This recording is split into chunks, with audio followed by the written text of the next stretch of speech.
السلام عليكم ورحمة الله. أعوذ بالله من الشيطان الرجيم. بسم الله الرحمن الرحيم. إن الله اشترى من المؤمنين أنفسهم وأموالهم بأن لهم الجنة يقاتلون في سبيل الله فيقتلون ويقتلون وعدا عليه حقا في التوراة والإنجيل والقرآن ومن أوفى بعهده من الله فاستبشروا ببيعكم الذي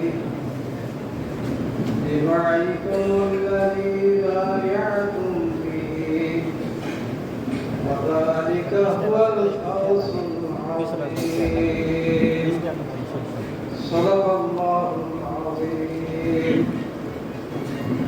অর্থাৎ আল্লাহ মুমিনদের নিকট হতে তাদের জীবন ও সম্পদ ক্রয় করে নিয়েছেন জান্নাতের বিনিময়ে।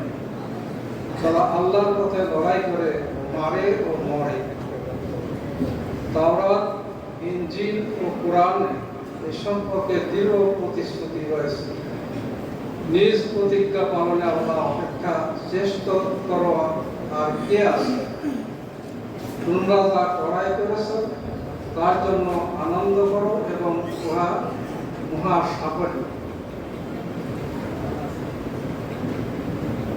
বাংলাদেশ জামাত ইসলামী জয়পুরহাট জেলা শাখার আজকের এই শিক্ষা শিবিরের সম্মানিত সভাপতি উপস্থিত আছেন জামাত ইসলামী বগুড়া অঞ্চলের অন্যতম সদস্য অধ্যাপক নজরুল ইসলাম ভাই, উপস্থিত আছেন বাংলাদেশ জামাত ইসলামী জয়পুরহাট জেলা শাখার সাবেক আমির আমাদের চৌদ্দ মুরব্বী ভাই আতাউর রহমান, উপস্থিত জেলা সেক্রেটারি এবং জয়পুরহাট জেলার সম্মানিত গোপন ভাই ও বোনেরা, আমি আপনাদের সামনে সূরা তাওবা একটি আয়াত তেলাওয়াত করেছি, যে আয়াতটার সাথে আমাদের সবার অত্যন্ত ঘনিষ্ঠ পরিচয় রয়েছে। 111 নম্বর আয়াত। এমন কোন রকম নেই, এমন কোন রকম ভাই বোন নেই যারা এই আয়াতের সাথে সম্পর্ক নাই, মুখস্থ নাই। তো আমি এটা এই কারণেই আজকের দাসের জন্য চিন্তা করেছিলাম। আমরা সূরা তাওবা এই আয়াতটি এর যে দাবি, এর যে আবেদন, সেটা আমরা কতটুকু পূরণ করতে পারতেছি এটাকে চিন্তা করেই আমি দাসের জন্য এটা বাছাই করেছিলাম। আমি আয়াত তেলাওয়াত এবং তার সরলতা আপনাদের সামনে পেশ করেছি। এটা আমাদের সবার জানা, অত্যন্ত পরিষ্কার যে সূরা তাওবা মাদানী সূরা। রাসূল সাল্লাল্লাহু আলাইহি ওয়াসাল্লামের মাদানী জিন্দেগিতে এই সূরাটি নাযিল হয়েছে এবং তাফসীরুল কোরআনে এই সূরা কয়টি ভাগে ভাগ আছে, পর্বে ভাগ করা হয়েছে, সব কিছু বলা হয়েছে। আমি এই আয়াত যেটা আপনাদের সামনে তেলাওয়াত করেছি, এই আয়াতটা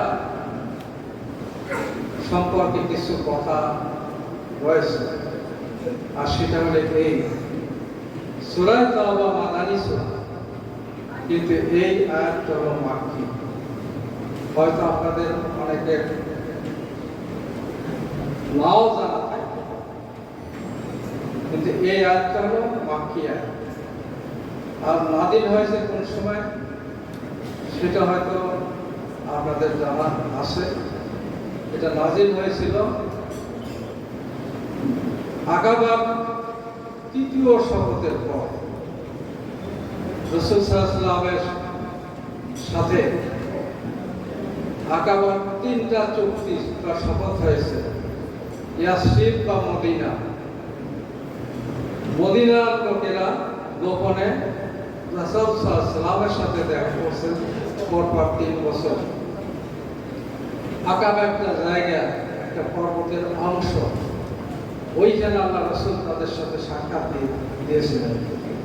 প্রথমটা ছিল 620 খ্রিস্টাব্দে আকাবার প্রথম শপথ, দ্বিতীয়টা ছিল 621 খ্রিস্টাব্দে, আর তৃতীয়টা ছিল 622 খ্রিস্টাব্দে। এই 3টা শপথই হজের সময় ইয়াসরিব থেকে লোকেরা সেখানে গিয়েছে, রাসূল সাল্লাল্লাহু আলাইহি ওয়াসাল্লামের সাথে সাক্ষাৎ করেছে। সাক্ষাতের সময় আল্লাহ রাসূল তাদের যে শপথ বাক্যগুলো পাঠ করাতেন সেই সব উল্লেখ রয়েছে। প্রথম শপথে যারা গিয়েছিল 6 জন ব্যক্তি তার সাথে দেখা করে। দ্বিতীয় পরে যারা গিয়েছেন 21 খ্রিস্টাব্দে 12 জন সেখানে দেখা করে। আর তৃতীয়বারে 72 জন সাথে দেখা করেন, এবং তার মধ্যে 2 জন মহিলা আছে। শপথের বাক্য সম্পর্কে তাদের কাছে আল্লাহ রাসূল যেটা তুলে ধরেছেন সেটা আপনার উল্লেখ করা হয়েছে। সেই শপথের বাক্যের পরিপ্রেক্ষিতে এই পরবর্তী সময়ে এই আয়াত নাযিল হয়েছিল। সেখানে যারা শপথ করেছিলেন আল্লাহ রাসূল তাদের কাছ থেকে প্রতিশ্রুতি নিয়েছিলেন, সেই প্রতিশ্রুতির ভিত্তিতেই পরবর্তী সময়ে তাদের আবেদনের পরিপ্রেক্ষিতে এই আয়াত নাযিল হয়। সর্বশেষ আকাবার শপথে 72 জন, 2 জন মহিলা সহ পুরুষ 72 জন ছিলেন। তাদের মধ্যে আব্দুল্লাহ বিন রাওয়াহা রাদিয়াল্লাহু তাআলা আনহু, যিনি মুতার যুদ্ধে সেনাপতি হিসেবে যাকে 3 নম্বরে সিলেকশন দেওয়া হয়েছিল, তিনি শাহাদাত বরণ করেছিলেন। এই সমস্ত ব্যক্তিরা তাদের যে চুক্তি, যে শপথ, এটা অত্যন্ত কঠিন বিষয় ছিল। আল্লাহ রাসূল তাদের কাছে এই দাওয়াত পেশ করেছিলেন যে তোমরা আল্লাহকে ইলাহ হিসেবে মানো, আর আমাকে নবী হিসেবে, এবং আমি যে নবী, আমি যদি তোমাদের দেশে যাই তাহলে তোমরা আমার সাথে কি ব্যবহার করবে। তারা বলেছিলেন যে আমরা আমাদের জীবন দিয়ে হলেও আপনাকে রক্ষা করার চেষ্টা করি। এই যে প্রতিশ্রুতি, এই যে ওয়াদা দেওয়ার পর আব্দুল্লাহ বিন রাওয়াহা উনি রাসূল সাল্লাল্লাহু আলাইহি ওয়াসাল্লামের কাছে আরজ করেছিলেন, ইয়া রাসূলুল্লাহ, আমরা তো আপনি যে প্রতিশ্রুতি আমাদের কাছে নিলেন, আমরা তো সবই আপনার আল্লাহর রাস্তায় দেওয়ার জন্য প্রস্তুত। তা আমাদের জন্য কোনো খবর আছে কি? আমি খুব সহজ ভাষায় কথাগুলো বলার চেষ্টা করি। সাথে সাথে আল্লাহ তাদের এই আবেদনের জবাব দেওয়াই দিয়েছেন, বিয়ান্না দামুন জান্নাহ, তোমাদের এই আবেদনের বিনিময়টা হলো জান্নাত। তাহলে রাসূল সাল্লাল্লাহু আলাইহি ওয়াসাল্লামের কাছে তাদের শপথ করলেন, তারই ভিত্তিতে তাদের আবেদন পূরণের জন্য আল্লাহ এই সূরা তাওবার 111 নম্বর আয়াত নাযিল করেছিলেন। এটা সংক্ষেপে আমি এই কারণেই বললাম যে আয়াত সম্পর্কে আমাদের অনেকেরই হয়তো ধারণা নাই। সূরা তাওবা যেহেতু মাদানী, আমরা মনে করতে পারি সবটাই বোধহয় মাদানী। আসলে এই আয়াতটা হলো মাক্কি, এবং সেখানে এটাই প্রতিশ্রুতির জন্য আল্লাহ পাক নাযিল করে দিলেন, তাদের সুসংবাদ দিয়ে দিলেন তোমাদের এই যে কঠিন দায়িত্ব তোমরা নিচ্ছ তার বিনিময়ে তোমাদেরকে জান্নাত দেওয়া হবে। সম্মানিত ভাই বোনেরা, রাসূল সাল্লাল্লাহু আলাইহি ওয়াসাল্লামের কাছে অনেক ব্যক্তি এসেছেন যারা আল্লাহ রাসূলের কাছে এই ধরনের ওয়াদা দিয়েছেন, শপথ নিয়েছেন। আল্লাহ রাসূল বলেছেন তাদের যে ওয়াদা, এই ওয়াদার বিনিময়ে তাদের জান্নাতের সুসংবাদ দিয়ে দিয়েছেন। একজন সাধারণ বেদুইন এসে বলতেছে, আমরা যেরকম গ্রাম্য ভাষায় বলি, মুহাম্মদ তুমি নাকি একটা নতুন ধর্ম নিয়ে এসেছো, বলো তো তোমার সেই ধর্মটা কি? উপস্থিত কিন্তু সাহাবারা আছে। আল্লাহ রাসূল ওই বেদুইনকে খুব ধৈর্যের সাথে তার কথা যেটা উত্তর সেটা তিনি দিয়েছেন। কেউ একটু তার কোনো রাগান্বিত হন নাই। আল্লাহ রাসূল বলতেছেন যে হ্যাঁ, আমি নবী হিসেবে প্রেরিত হয়েছি, আর আমার দাওয়াতটাই হলো আল্লাহ ওয়াহদানিয়াত, লা ইলাহা ইল্লাল্লাহ মুহাম্মাদুর রাসূলুল্লাহ, আল্লাহ এক আর মুহাম্মদ, আমি মুহাম্মদ তার রাসূল। এরপরে বেদুইন বলতেছে তারপরে কি বল? দেখেন, সাধারণ কথা যেভাবে হয় একদম অশিক্ষিত মানুষ সেভাবেই বলতেছে। আল্লাহ রাসূল রাগান্বিত বলছেন তারপরে হলো তুমি বলো আমি মিথ্যা কথা বলবো না, ওয়াদা খেলাপ করবো না, ব্যভিচার করবো না, অন্যের সম্পদ আমি অন্যের হক নষ্ট করবো না, ইত্যাদি বিষয়ে আল্লাহ রাসূলের কাছে তিনি শপথ নিয়ে নিলেন। ওই বেদুইন এই শপথ করার পরে আল্লাহ রাসূলের দরবার ত্যাগ করে চলে যাচ্ছেন। আল্লাহ রাসূল বলতেছেন, ওই যাওয়ার সময় বলতেছে লা আযীদু ওয়ালা আনকুসু, মুহাম্মদ তুমি যেটা বললে এর চাইতে আমি কমও পারবো না, বেশিও পারবো না। সুবহানাল্লাহ। আর আল্লাহ রাসূল বলতেছেন তোমরা যদি কোনো জান্নাতি লোককে দেখতে চাও তাহলে এই লোকটার দিকে তাকাও। সুবহানাল্লাহ। সম্মানিত ভাইরা, এটাই হলো শপথ, এটাই হলো প্রতিশ্রুতি। এরকম বহু ব্যক্তি আল্লাহ রাসূলের সান্নিধ্যে আসেন, তিনি এভাবেই শপথগুলো পড়াই দিয়েছেন। তাহলে আজকে এই আয়াতে আমরা যেটা ওয়াদা দিচ্ছি, এই জিনিসটা কিন্তু ওই ধরনের একটি প্রতিশ্রুতি। ইশতারা কি প্রতিশ্রুতি? ইশতারা শব্দটা আপনার মাসদার মাফুলে মাতলব তাফসীরে মাযহারিতে উল্লেখ করা হয়েছে। আমি ইবনে কাসির, তাবারি, কুরতুবী কয়েকটা তাফসীর দেখার চেষ্টা করেছি। সবগুলো ভাবার্থ সারমর্ম এ জাতীয়। তো যে জিনিসটা আমাদের বিবেচ্য বিষয় সেটা হলো আমাদের এই সম্পদ, আমাদের জীবন এবং সম্পদ, এটা জান্নাতের বিনিময়ে আমরা বিক্রয় করে দিয়েছি। কি বিক্রয়? দুনিয়াতে বৈষয়িক জীবনে আমরা কেনা বেচা করি, খরিদ করি, সেখানে মাল কেনা বেচা হয়, ক্রেতা তার সম্পদ নিয়ে যায়, ক্রেতা যেটা ক্রয় করে সেটা কিন্তু নিয়ে যাচ্ছে। আর এইখানে বিক্রেতা এবং ক্রেতা যে চুক্তিটা হচ্ছে,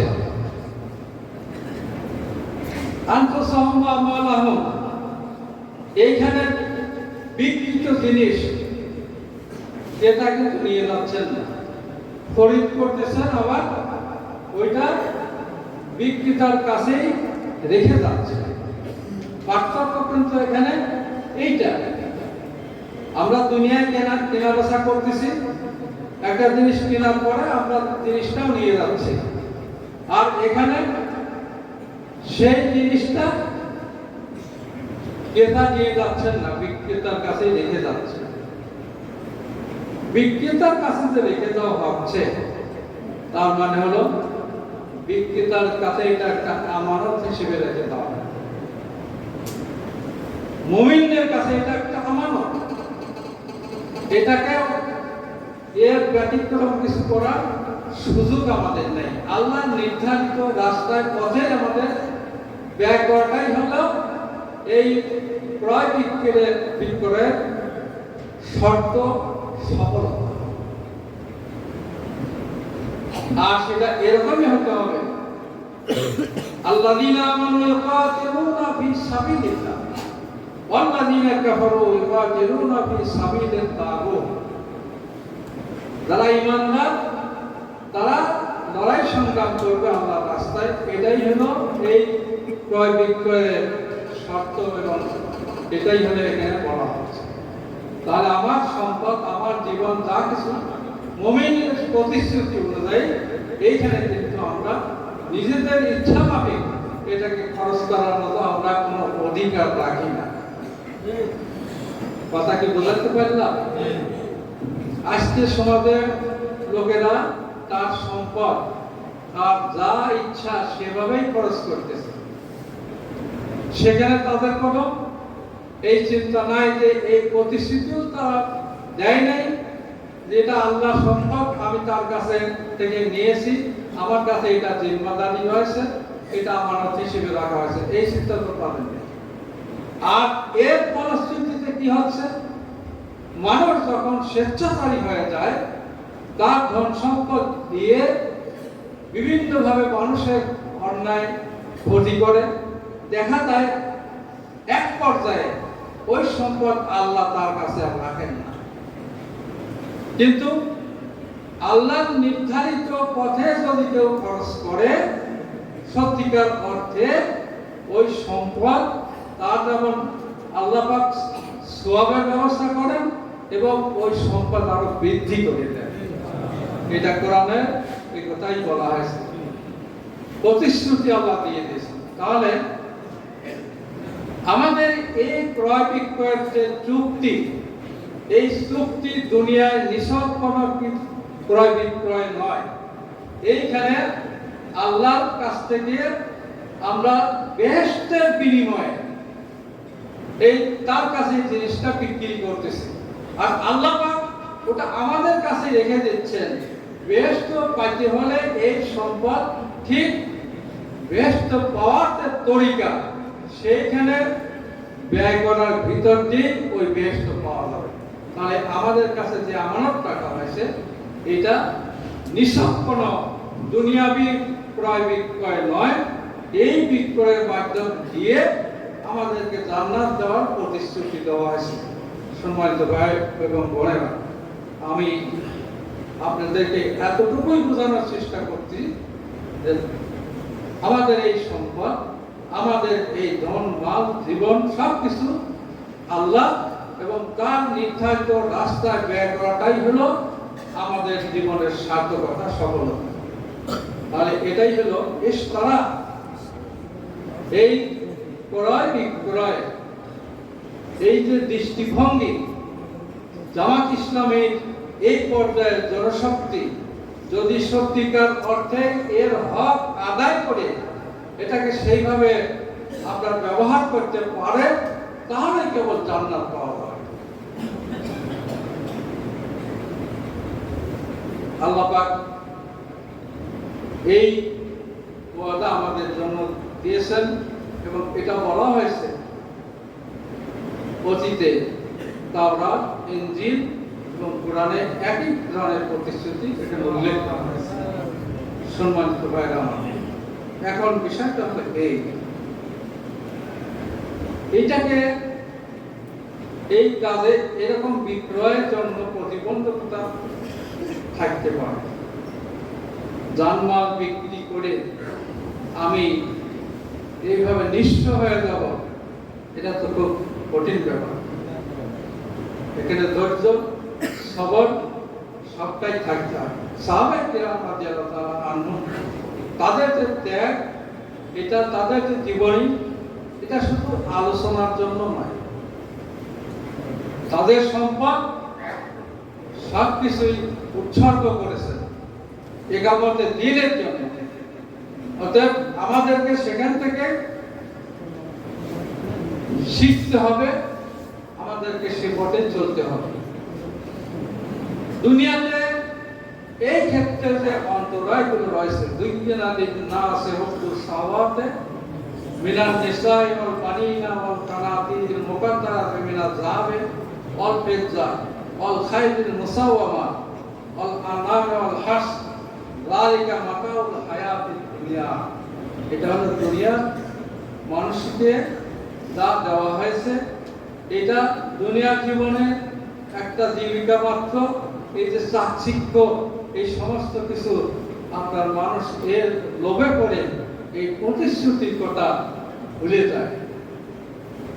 ইসলামী আন্দোলনের কর্মীদের এটা এরকম কোনো চিন্তার কোনো সুযোগ নাই, ভুলে যাওয়ার কোনো সুযোগ নাই। আল্লাহ পাক বলেছেন, এই সম্পদ ইন্নামা আমওয়ালুকুম ওয়া আওলাদুকুম ফিতনা, এটা হলো পরীক্ষার বস্তু। আরেক জায়গায় বলা হয়েছে আল মাল ওয়াল বানুনা জিনাতুল হায়াতিদ দুনিয়া। এটা দুনিয়ার জীবনের জন্য আমাদেরকে আকর্ষণীয়, চাকচিক্যময় করা হয়েছে সাজসজ্জা, এটা পরীক্ষা বস্তু। অর্থাৎ এই পরীক্ষায় আমাদেরকে উত্তীর্ণ হতে হবে, তাহলে আমরা যে প্রতিশ্রুতি দিচ্ছি সেটা সফল হবে, তারপরে কেবল ওই জান্নাত পাওয়া সম্ভব হবে। এরপরে এই আয়াতের মধ্যে যেটা বলা হয়েছে, ফায়াকুলুনা ওয়া ইউক্তালুন, এই প্রথম ফায়াকুলুনা ওয়া ইউক্তালুন মক্কার জীবনের শেষ পর্যায়ে এসে, যেহেতু মদিনায় হিজরত হবে, এটা তো আল্লাহর ইলমে ছিল, এই জন্য প্রথম নির্দেশ দিয়ে দেওয়া হলো জিহাদে। সর্বপ্রথম এই আয়াতে মক্কা শরীফ অবতীর্ণ হয়। ইতিপূর্বে মক্কাতে যত আয়াত নাযিল হয়েছে, মুসলমানদের এত জুলুম নির্যাতনের মুখেও কোনো অবস্থাতেই একথা বলা হয় নাই যুদ্ধের জন্য, জিহাদের জন্য, মারামারির জন্য, সংগ্রামের জন্য একথা বলা হয়নি। সবসময় বলা আছে কুফু আইদিকুম ইলা তাহলুকা, মারামারি থেকে হাতটা একটু গুটায় রাখো। কারণ কি, শক্তি তখনও সেই পর্যায়ে যায় নাই। ওই সময় যদি যুদ্ধের সরাসরি হুকুম দেওয়া হয়তো, তাহলে হয়তো বা মুসলমানদের অস্তিত্বই বিলুপ্ত হয়ে যেত। আল্লাহ পাক জানেন এখন মুসলমানদের যে শক্তি, 622 খ্রিস্টাব্দের আকাবার যে শপথ, এই আকাবার শপথের পরেই 622 খ্রিস্টাব্দে রাসূল সাল্লাল্লাহু আলাইহি ওয়াসাল্লামকে নির্দেশ দেওয়া হয়েছিল মক্কা থেকে মদিনায় হিজরতের জন্য এই বছরে। অতএব আল্লাহ পাক এই আয়াত তখনই নাযিল করে দিলেন যে এখন আর মার খালি চলবে না, এখন মার খাওয়ার দিন শেষ। উযিনা লিল্লাযিনা উখরিজু মিন দিয়ারিহিম বিগাইরি হক, আল্লাহ সরাসরি হুকুম দিয়ে দিচ্ছেন, যারা অন্যায়ভাবে তোমাদের বিরুদ্ধে তোমাদের অত্যাচার করেছে, এখন অর্ডার দিয়ে দেওয়া হলো তোমরা তাদের বিরুদ্ধে সংগ্রাম করো। উযিনা লিল্লাযিনা ইউকাতিলুনা বিআন্নাহুম যুলিমু ওয়া ইন্নাল্লাহা আলা নাসরিহিম লাকাদির। আল্লাহ বলে দিচ্ছেন সূরা হজের মধ্যে, আগের আয়াতটা একটা বলেছি, এখানে আরেকটা বলা হচ্ছে যে তোমাদের নির্দেশ দিয়ে দেওয়া হচ্ছে। এখন তোমাদেরকে আল্লাহ কি করতে পারেন?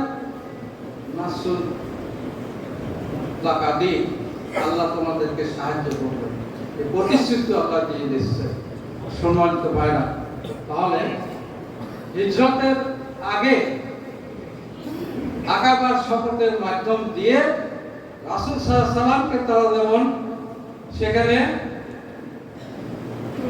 সুরক্ষার দায়িত্ব নিয়েছে, আল্লাহ পাক ওই হিজরতের পরেই একটি মদিনার ইসলামী রাষ্ট্র হবে, যে রাষ্ট্র সারা আরব বিশ্বের বা সারা দুনিয়ার চ্যালেঞ্জ হিসেবে দাঁড়াবে। এটা আল্লাহর কাছে পরিষ্কার ছিল বিধায় এই আয়াত নাযিলের মাধ্যম দিয়ে মুসলিম উম্মার শক্তিকে সুসংহত করার নির্দেশ স্বরূপ এই কথা তিনি বলেছেন। তিরমিজি, নাসাই, ইবনে মাজাহ এই সকল হাদিসে একটা হাদিস এভাবে উল্লেখ করা আছে। ইবনে হাইয়ান হাকিম কওমকে রাওয়াতে হযরত ইবনে আব্বাস বলেন, এই প্রথম আয়াত কাফেরদের সাথে যুদ্ধের ব্যাপারে অবতীর্ণ হলো। ইতিপূর্বে 70-এরও অধিক আয়াত যুদ্ধ নিষিদ্ধ করা হয়েছে। এই প্রথম যেটা মুসলমানদেরকে যুদ্ধের নির্দেশ দেওয়া হলো। আর আগে যেটা সেটা বললাম, তাহলে হিজরতের পরে মদিনার একটি ইসলামী রাষ্ট্র প্রতিষ্ঠিত হবে, যে রাষ্ট্রের একটি সাধারণ জাতি গঠিত হবে, যেটাকে মদিনার সনদ হিসেবে আমরা যার সম্পর্কে জানতে পারি, চার্টার অফ মদিনা। সেইখানে এই রাষ্ট্রের গোড়াপত্তন এবং এখান থেকে শিশু ইসলামী রাষ্ট্রের তার ভূমিকায় অবতীর্ণ হয়েছে। সম্মানিত ভাই বোনেরা, তাহলে আমাদের ইশতেরার মাধ্যম দিয়ে জানমাল কুরবানি করার জন্য যে প্রতিশ্রুতি আল্লাহ পাক তার বান্দাদের কাছ থেকে, রাসূলের সাহাবা কিরামের কাছ থেকে নিয়েছিলেন, জান্নাতের বিনিময়ে তার বাস্তব প্রতিফলনের জন্য নির্দেশ দিয়ে দেওয়া হলো এই আকাবার শেষ শপথের ভিতর। এরপর আমি আরেকটি কথা, কয়েকটি কথা বলতে চাই, সেটা হলো বায়াতের ব্যাপারে।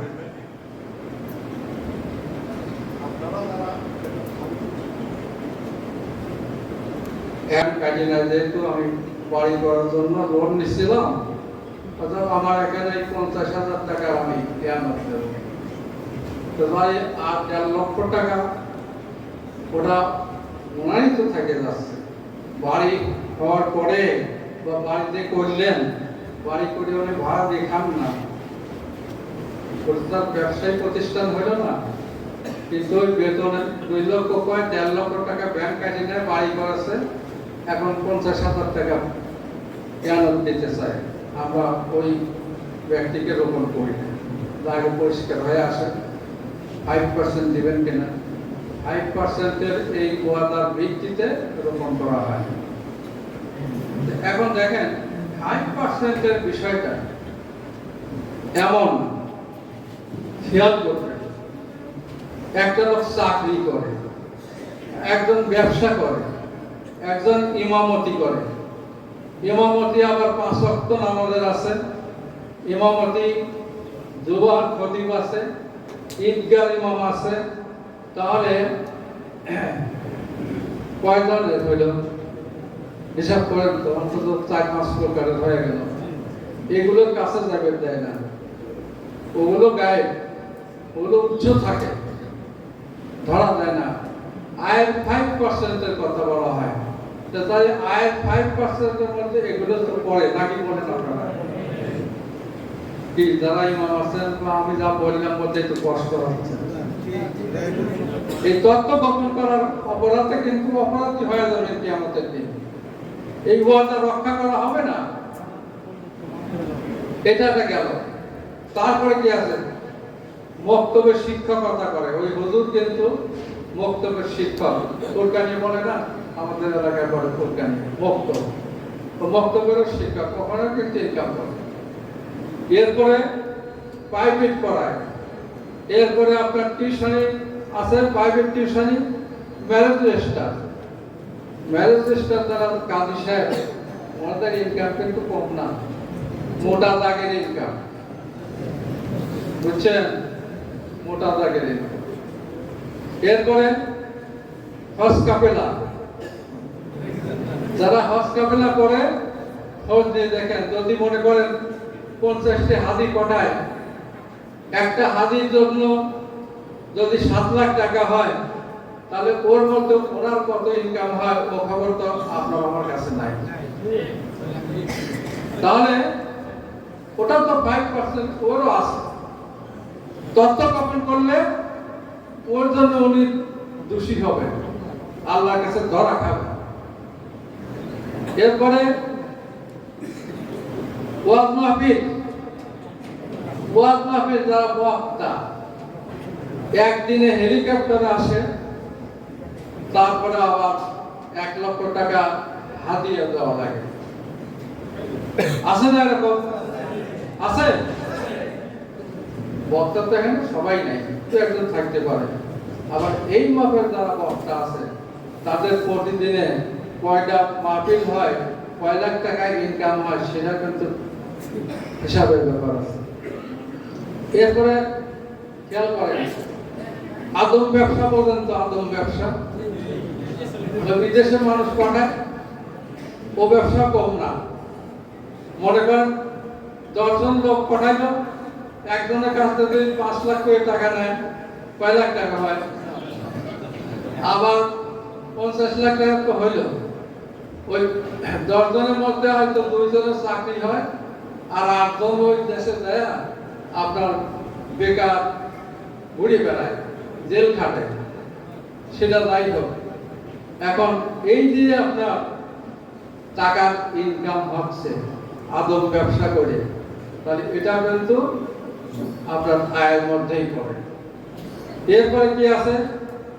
জমি যারা দেয়, একজনের 10 বিঘা জমি আছে, 10 বিঘা তো আবাদ করে না। এখন 10 বিঘা জমি থাকা মানে একটা জমিদার, ও খাজনা করে দেয়, ইজারা দেয়, ওসব টাকা কিন্তু এখানে দেখানো হয় না।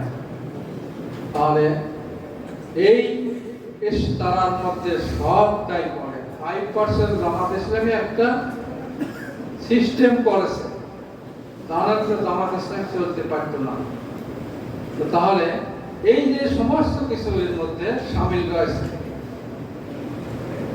এখন আরেকটা কথা বলবো, সেটা হলো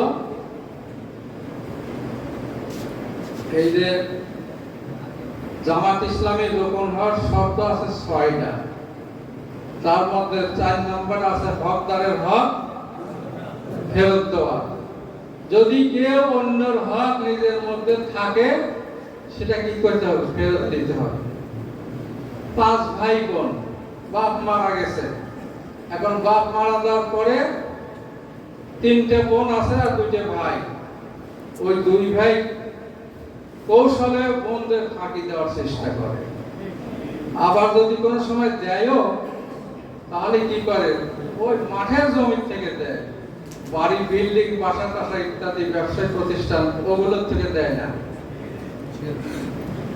এরকম আছে কি? তাহলে হকদারের হক কি করতে হবে? ফেরত দিতে হবে।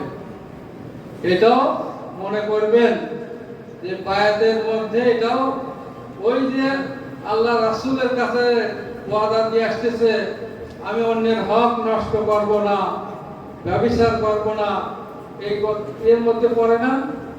নিঃসন্দেহে এর মধ্যে পড়ে। তাহলে ইমানের স্বচ্ছতা, আপনার ফুলুসিয়াত যদি না থাকে, আপনি যত ইসলামের কথা বলেন, ওটা মানুষের উপর আসর হবে না। কথা পরিষ্কার। তাহলে অন্যের হক এভাবে আদায় করতে হবে। আপনার আপন বোন, তার হক দিবেন না, আদায় করবেন না, সে তো আপনার বাপেরই পর্যন্ত মেয়ে। এরপরে সর্বশেষ আরেকটা কথা বলবো, আমি ছাড়ি না, সেটা হলো স্ত্রীর মহারণা পরিশোধ হয়েছে কিনা। কথা বোঝা যায়? ওটা স্ত্রীর হক না? এরকম বহু ঘটনা আছে, স্ত্রীর মহারণা পরিশোধ না করার কারণে ফেরত দিয়ে দেয়।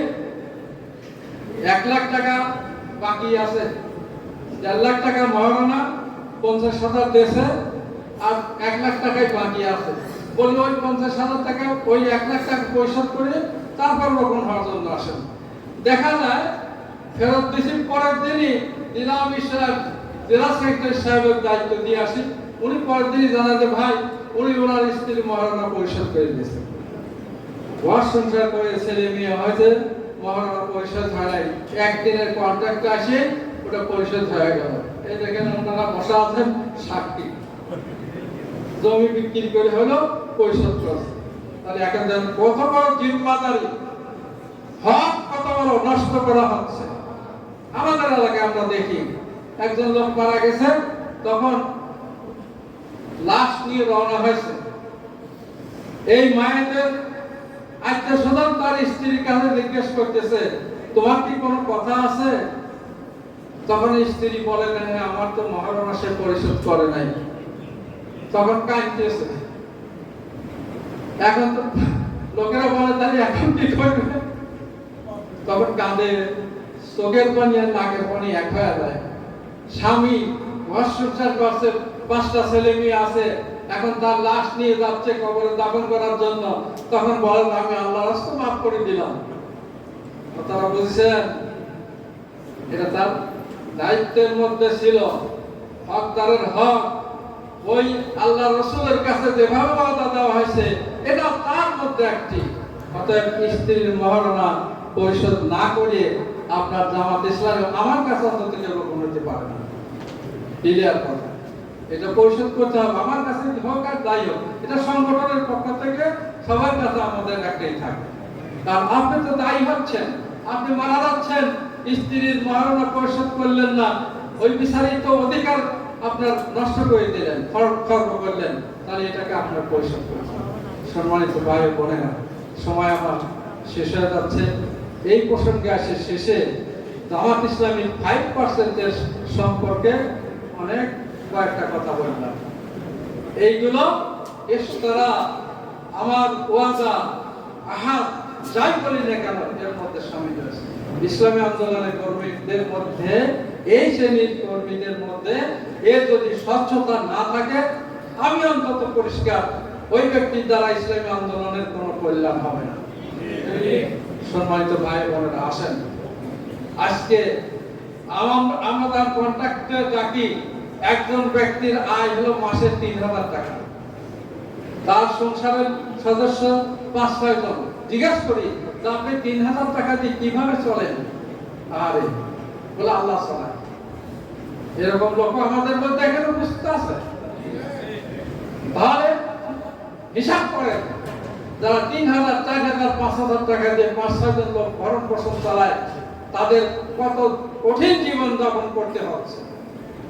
আর আমি আপনার মানুষের হক নষ্ট করব, আর ইন্না সালাতি ওয়া নুসুকি ওয়া মাহইয়ায়া ওয়া মামাতি লিল্লাহি রাব্বিল আলামিন বলে শপথ নেব, এটা একটা প্রতারণা, এটা একটা ধোঁকা।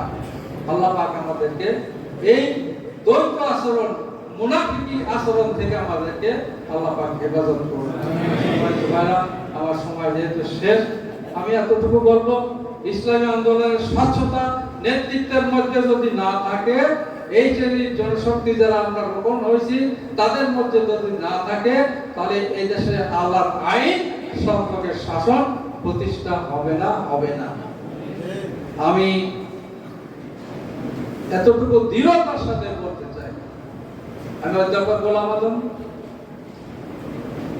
মাওলানা মতিউর রহমান নিজামী, আব্বাস আলী খান, আলী হাসান মুজাহিদ, মাওলানা আব্দুল সুবহান, দেওয়ার হোসেন সাইদি রাহমাহুল্লাহ, এই সমস্ত ব্যক্তিদের সাথে উঠা বসা করার সুযোগ আমার হয়েছে।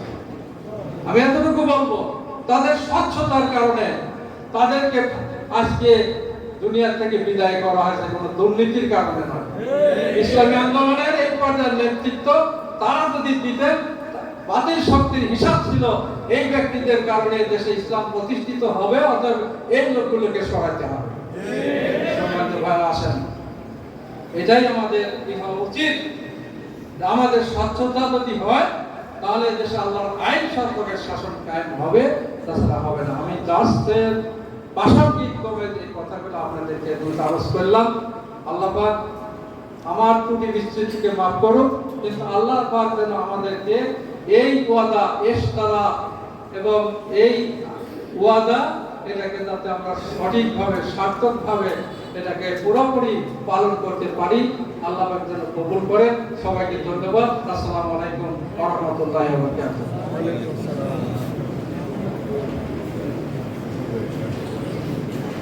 আলহামদুলিল্লাহ, সম্মানিত ডেলিগেট ভাই বোনেরা, আমরা শিক্ষা শিবিরের শুরুতেই মহাগ্রন্থ আল কোরআন সূরা তাওবার 111 নম্বর আয়াত, যেটা আমরা পড়ে সেই আয়াতের আলোকে উদ্বুদ্ধ হয়ে বায়াত গ্রহণ করেছি আলহামদুলিল্লাহ।